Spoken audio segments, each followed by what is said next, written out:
My name's Ian, and this is Salvia. Now, I don't know which Salvia it is, because when I found it, it had no label. I know it's not Amistad, and I've done a video of that. There'll be a link beneath. Amistad is more blue. This is definitely a purple. But let me show you why I like it so much. Look at that vibrant color.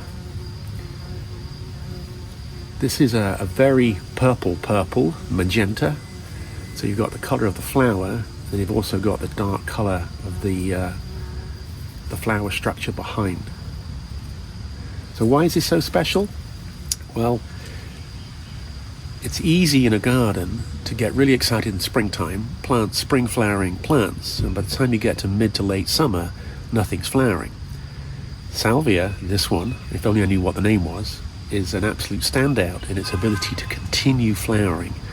So you can do a search online and find more of these plants, perhaps maybe even help me identify this.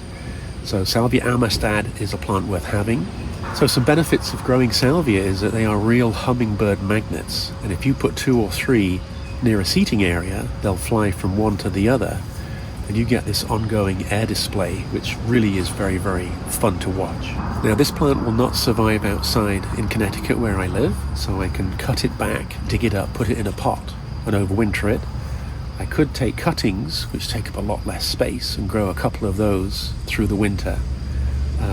But once you find these plants, it's worth keeping them because they can be difficult to find another time.